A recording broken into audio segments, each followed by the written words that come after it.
Joining us now on the specialties hotline on the Connors and Ferris High School Sports Show, the All-Greater Rochester Runner of the Year last season. I've got my fingers crossed. It's going to be 2 in a row. Her name is Candace Tytler, and her father/coach, Matt Tytler, joins us. Steve, she was the one that people wanted to beat this year, and she defended her title in Class A. Pretty tremendous, right, Steve? Yeah, 15-second victory, and it's very hard to do that. And Candace, this year being 2020 and everything kind of being different in the past, how did that impact you in your training leading up to the season? Were you able to train at the rate you wanted to, or was it some stop and go? I think it was pretty hard during the spring to just stay focused. But I was so thankful to be able to have my dad, because he really helped me to stay focused. And if I didn't have him, I don't know what I would have done, because it's so hard to keep training and stuff when you don't know if you have any races in the future. So it was definitely hard, but I'm really happy that I did it now, looking back, because if I hadn't have stuck with it and stuff, then I wouldn't have done this good this season. Of course, for those that don't know, Matt coaches the Irondequoit boys cross country team. Obviously, Candace, the star on the girls team. And Matt, she said you kept her focused. What does that mean? What does that? Can you give me some more specifics on that? Crack the whip. No, I think just encouraging her to get out the door and do her training. This was really, really tough because, like she said, there's so many unknowns, and we didn't know if we were going to have a season. We didn't know in the spring if there was going to be a season, and I kept hoping that we would have something, and it didn't end up happening. But I just tried to do the same training that we would have done if we would have had a regular season this fall. So, we did our mileage over the summer, and she did her long runs, and she was really consistent with it. And then the fall, when we had the delay till September, I still had her doing her threshold work on Thursdays. We typically do those on Thursdays. I took her up to Camp Eastman, and we pretty much had the whole Camp Eastman to ourselves and set up the cones and ran, because there was no soccer or anything going on. So we had the whole Camp Eastman to ourselves, Candace, Jeff alluded to this a little bit. You came into the season with an established name, and when you're somebody that's been at the top of the leaderboard, was that more challenging for you to stay at the top, or was it harder to get to the top? I think this season is very different than I think it would have been, because we didn't have any of the invitationals, so I really didn't run against the girls I would be competing against in sectionals until sectionals. So I think that helped with the pressure, so I wasn't constantly thinking about it and thinking about because if I might have raced them early in the season and I lost to them or something, it might have been more pressure. But I think I would have liked to race them, but not racing them just helped me when I had to prepare for the last race. And, you couldn't really look at times that much, or could you? I mean, I know courses were different, right, Coach? They were different. They weren't all the same lengths. Was that difficult to kind of scout and see where other girls' times were? Yeah, because each course is different, and like you said, how they changed a lot of the courses, so it's hard to tell how fast they were running compared to the courses in previous years and stuff. So we kept track, but it was hard to really judge. Matt, the dynamic with you and Candace seems really, really nice and really interesting. I know last year you had her as a math student in class, and she opened the interview with some really nice comments about you. How does that separate the dad versus the coach, especially when you had to encourage her to get out the door to do some things? Were there some moments where there was some real pushing and some give and take, or did it go pretty smoothly?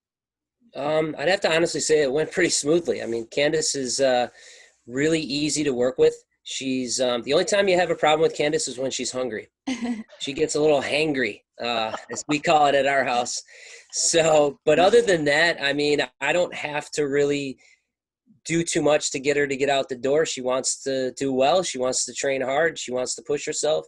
I mean, we were out there tonight and up at the track tonight doing some threshold work in these frigid temperatures and icy track, you know, so I'm out there freezing my butt off and she's out there doing laps. So it's fun. You know, she works really hard and she enjoys the sport. You know, that's the best part. She enjoys it. She likes to run.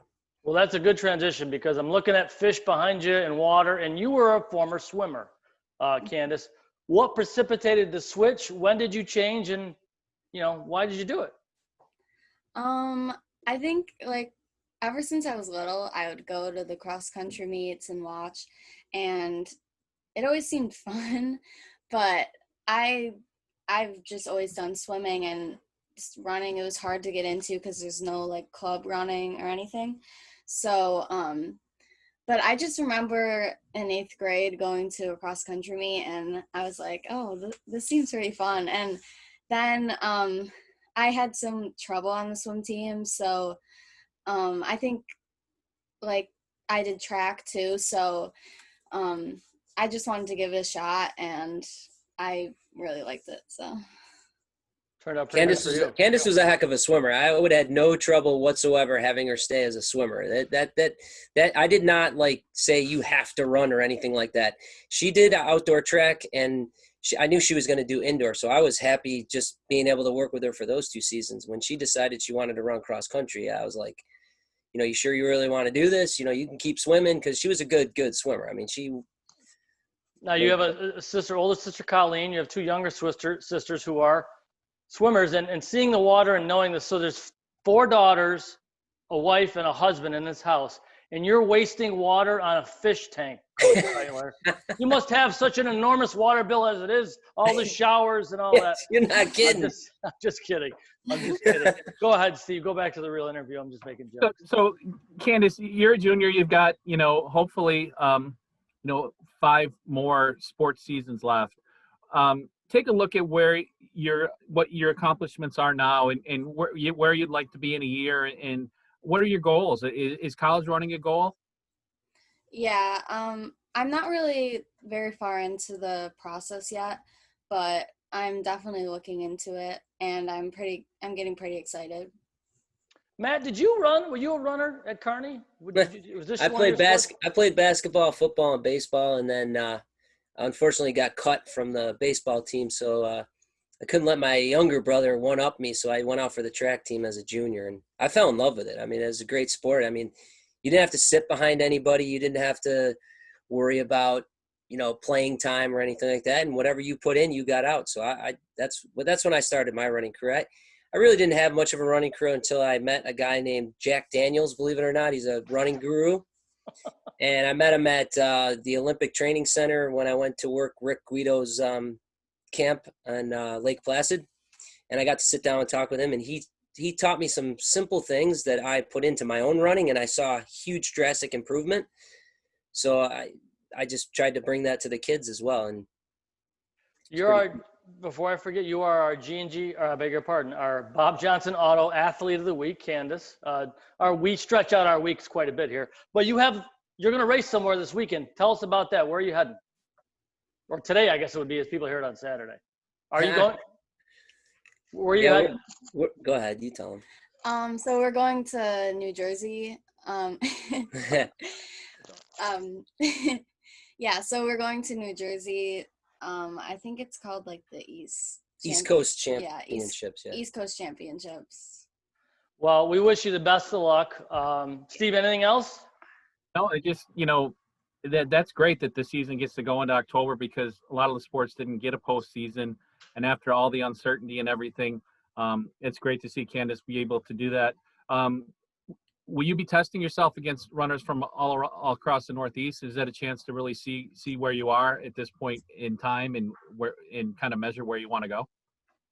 Yeah, there's a bunch of good girls from different states in the Northeast, as well as some of my biggest competitors in New York, so it's a great opportunity to see where I'm at. Well, you're one of my favorite. Go ahead, Matt. Sorry. Oh no, I was just gonna say we're lucky that the running community is willing to take these risks and put on these club championships so these kids have a chance to really compete at a high level, because up until that point there really wasn't much out there, and we lucked out with this one coming up this weekend. I just reached out to him on Monday and just said, hey, you got any more spots? And he said, yeah, we were lucky enough that a team pulled out, so Candace gets another crack to race against the kids she raced against last week. So Steve mentioned the word testing, and I got all jumpy thinking, no, we're not going to go through COVID testing, are we? Hey, so this is my daughter, and I hope that's his daughter, and she's a really good runner. And this is Francesca. Can you say hi to everybody? Hi. And Hi. she's our athlete of the week, so tell her congratulations. Congratulations. All right. Hey, how old are you? she's 7, right? All right. She's heading to bed. Hey, Irondequoit representing on our radio show. We appreciate it. Thank you, Candace, and thank you, Matt. Yeah, thanks for having us us. on. Yeah, we're really excited. Really excited for another great season, and hopefully everything will be hunky-dory in the spring, and we'll be talking with you more. All right? Sounds good. Thank you. Nice All to right. see you. Great Steve. night. Yeah, Irondequoit cross country right here on the Connors and Ferris High School Sports Show. We'll take our first break, come back, and talk some more high school sports right here on Fox Sports 1280.